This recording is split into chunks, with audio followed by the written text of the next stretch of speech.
And welcome back to another episode of Pokemon Knowledge. On today's video, this is going to be real quick. I say that. It's going to be a famous last word. Somebody check the timestamp. Did I go longer than 15 to 20 minutes tops? I just want to talk about the most recent news in the hobby. A whole Logan Paul Illustrator sold for, what was it, like $16.492 million, right? So everybody's talking about that. A lot of the things a lot of people are talking about is just big money, institutional money coming into the hobby. And I just really just want everybody to pump their brakes with it. And I just want people to be really hesitant, especially when it comes to things like security, stuff like that.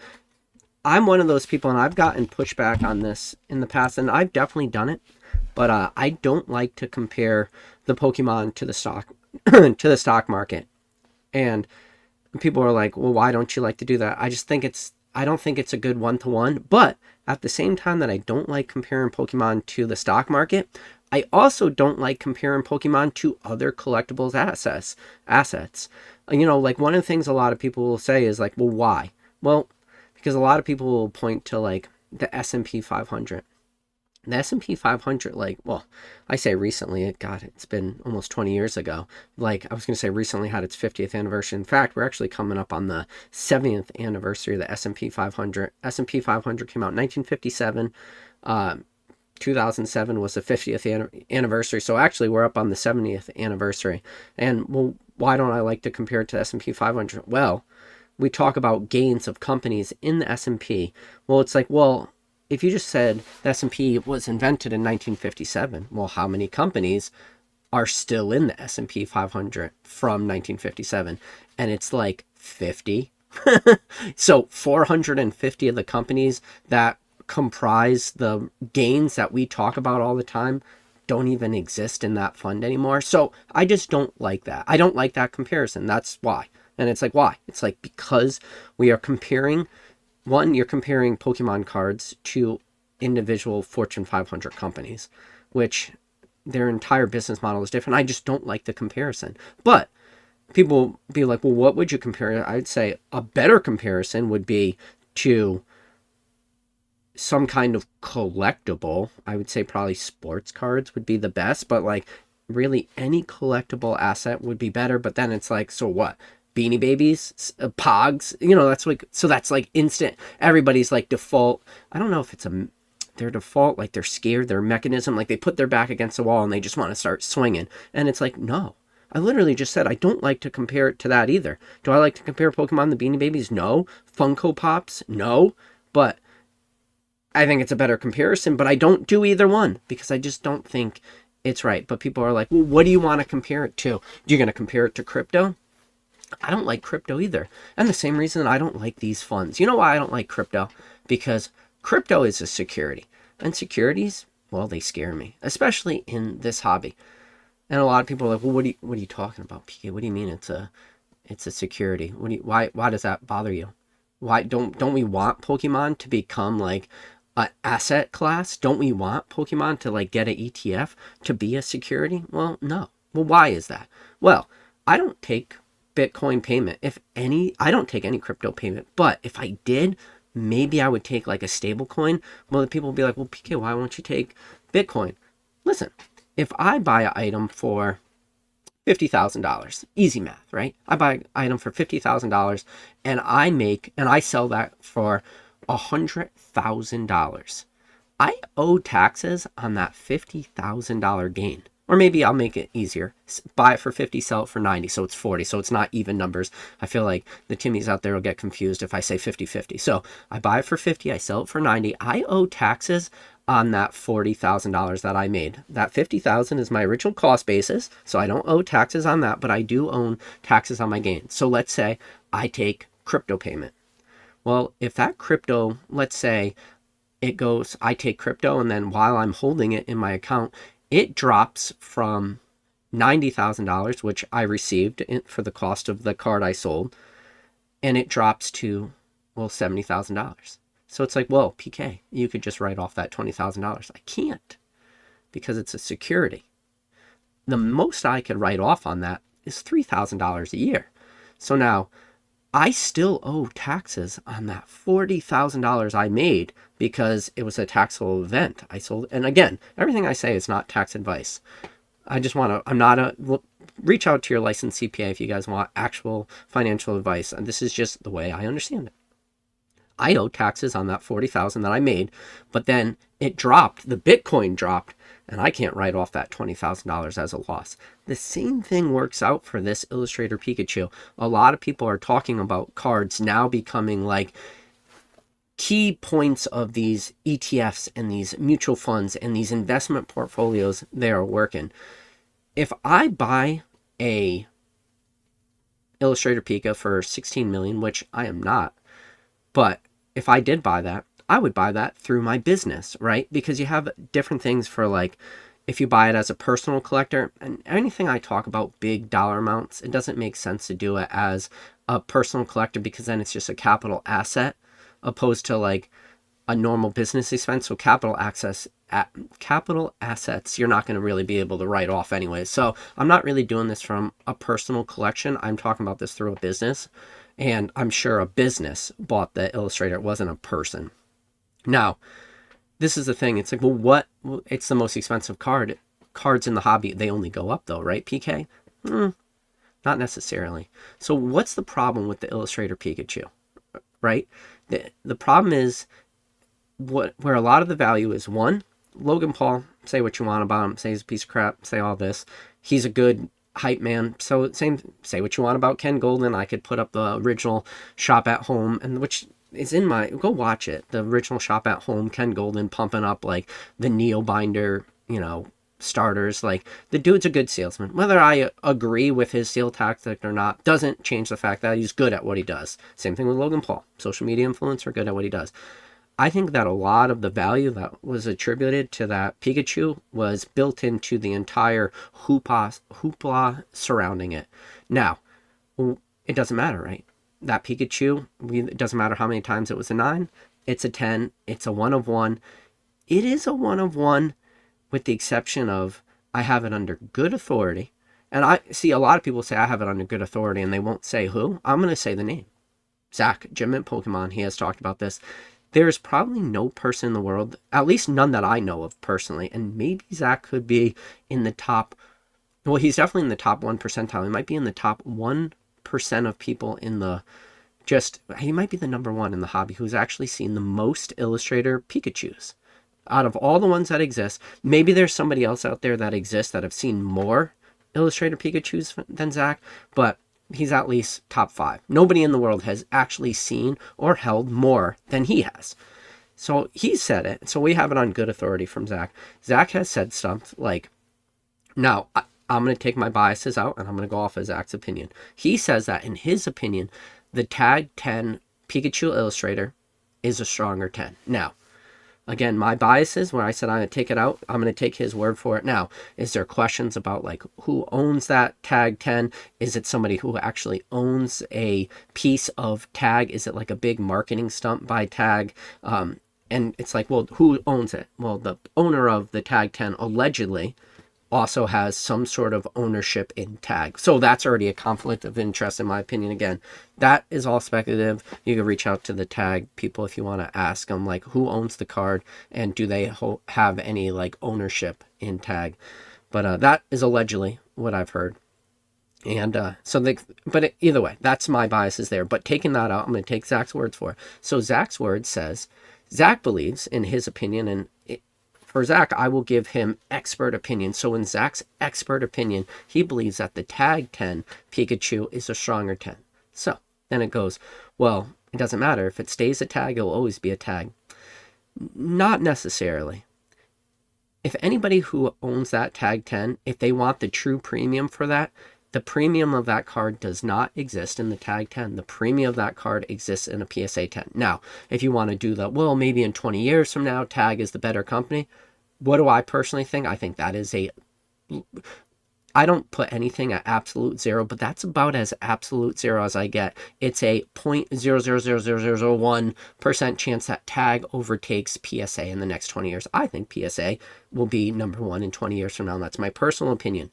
And now, And then if you were saying, well, in 20 years from now, what do you think is more likely? PSA to become defunct as a company and no longer exist, or for Tag in 20 years to be defunct and no longer exist? Maybe they got bought out. I mean, look at PSA's already bought out SGC, Beckett's, and Beckett within the last 5 years. Could Tag be a purchase in the future? Maybe. Do they keep grading under the Tag brand like they did SGC, Beckett? Maybe. Or do they just get rid of Tag? If they do want their technology, they take it, and then all Tag slabs are pretty much just, they won't be able to be reholdered into PSA slabs. They'll just kind of just be another one of the defunct grading companies. There's a million slabs of a million 3-letter acronyms that exist out there, and they float in the ether, and the companies don't even exist anymore. So if you were the owner of that Tag 10, well, what are you going to do with it?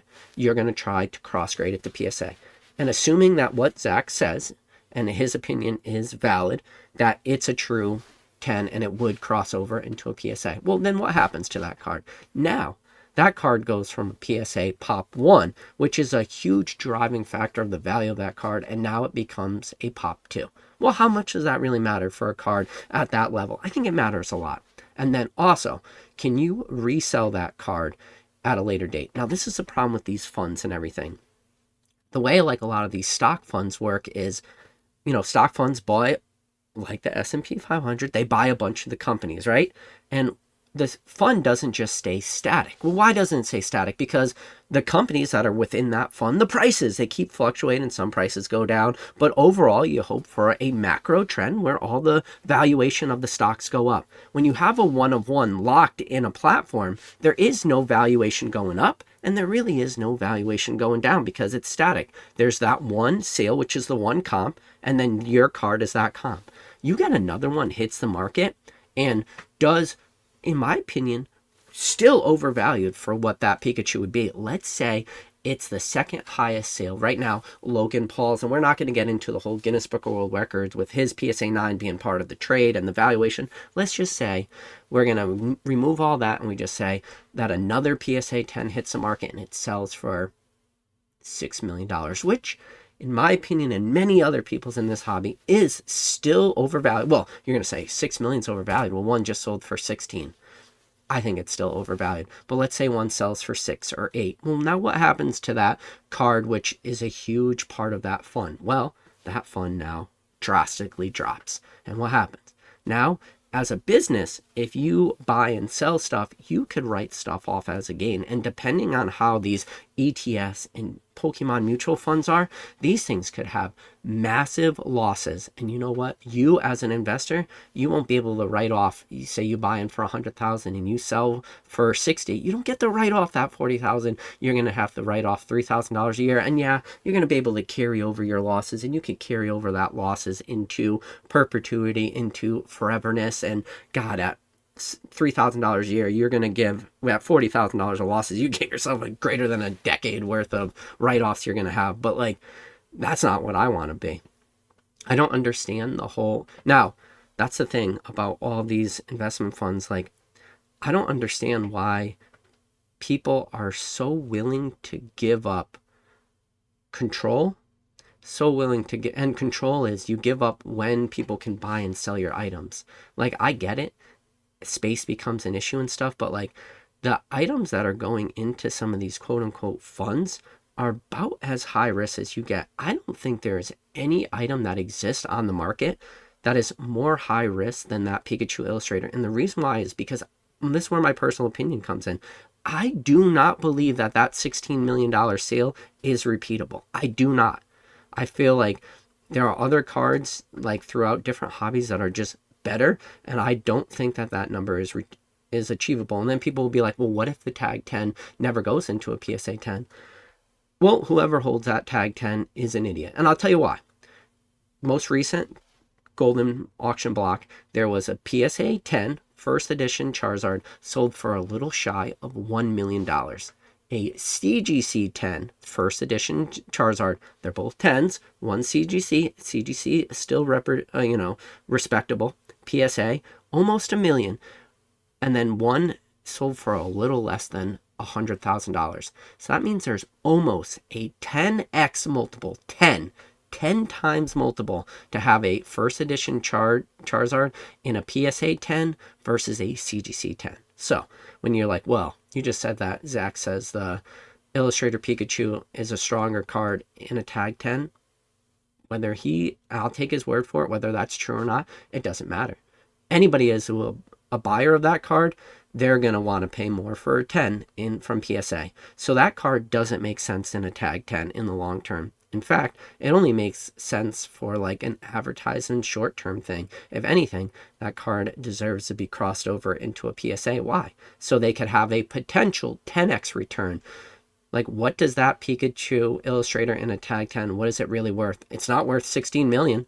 And I think you would be hard pressed to ever find anybody willing to pay equal dollar. So it's an unoptimized slab. So that thing could definitely go into another slab. And in my opinion, recent or future sales are going to be a lot less for that card.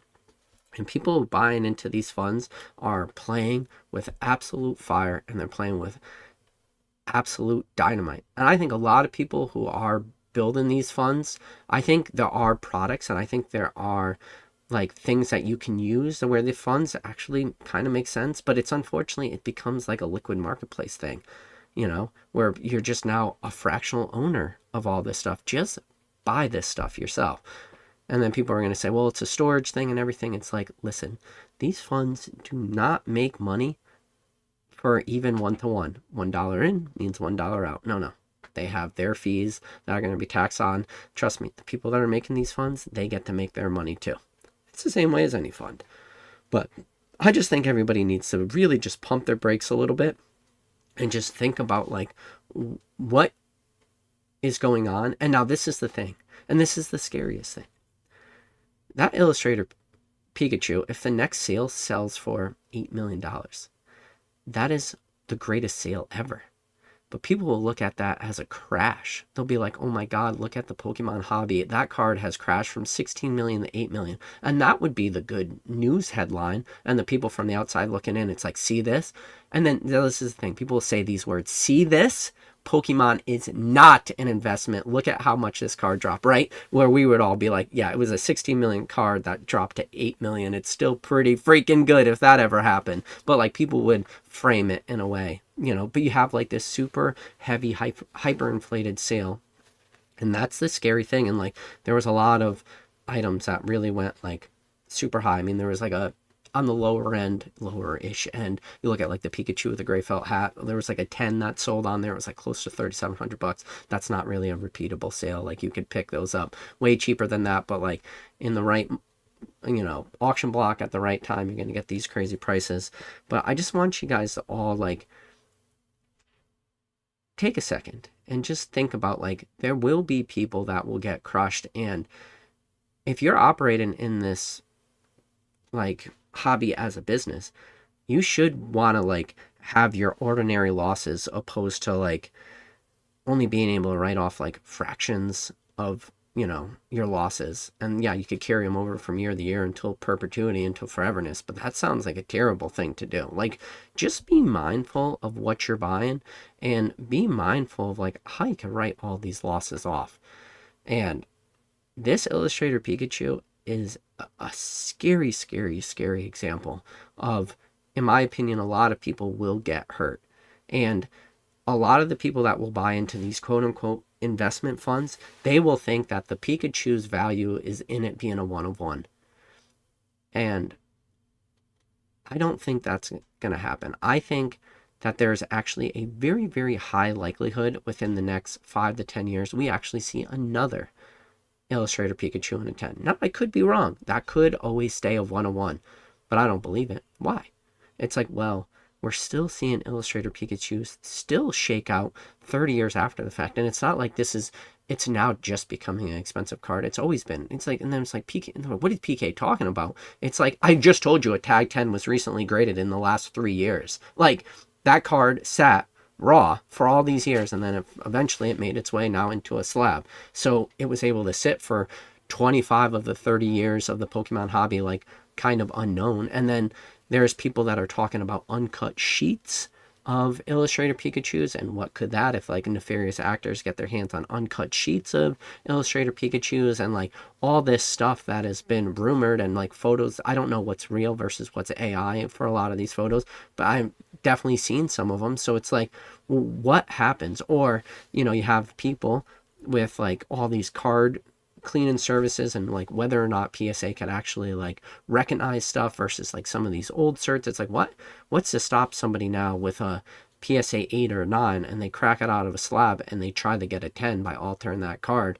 As long as there's not photos of that card on the PSA scans, people aren't going to be able to match those cards to like known copies. Like all the modern cards that have existed, yes, people will definitely be able to, you know, match those cards based off of hollow pattern and stuff. But you got to keep in mind, Illustrator Pikachus, there's a lot that exists on the market. You know, originally the number, people used to think it was like 14, then it went to 35, and now we're up to like 45 copies. And hell, I would actually wouldn't be surprised if the number's a lot higher than that. Out of those 45 copies, it's not like we have 45 known copies of that card with 45 known images of those cards. That's not how it works. You could definitely pull a handful of those cards, and those cards would be really hard for people to alter or clean and stuff in the future and try to get a 10. But there's a handful of those, and like that's the thing, when you are now moving into a dollar amount that is just preposterous for that card. And I just think there's a lot of risk in cards like those. I think it was a spectacle of an event that took place. I think a lot of the spectacle of the event is really what helped like keep the value of that card. But all right. But yeah, with that said, so people are saying as of 2024, SEC has reaffirmed that Bitcoin is not a security. Well, whether it's a security or not, you could only write off $3,000 worth of losses in a year on a crypto coin. So I will rephrase that. But yeah, that would still hurt. So, and then it's just something I want you guys to think about. But yeah, with that said, as always, if you guys made it to the end of the video, I appreciate you. If not, this was just a real quick live. I could have did a pre-recorded video, but I wanted to just do a quick live. It's easier for me to do a live than a pre-recorded. Also, very important, Pokemon Day, February 27th. I am going to be live on site at Fanatics headquarters in New York City. It's going to be me, Dan, Mr. Ketchum Collectibles, and Ponga. We are going to be live doing a live stream for Pokemon's 30th. We're going to be doing 30 for 30. We're going to be giving away $30,000 worth of items on Pokemon Day, including a PSA 10, Latios, Lovebirds. I don't know why you call them Lovebirds. They are brother and sister.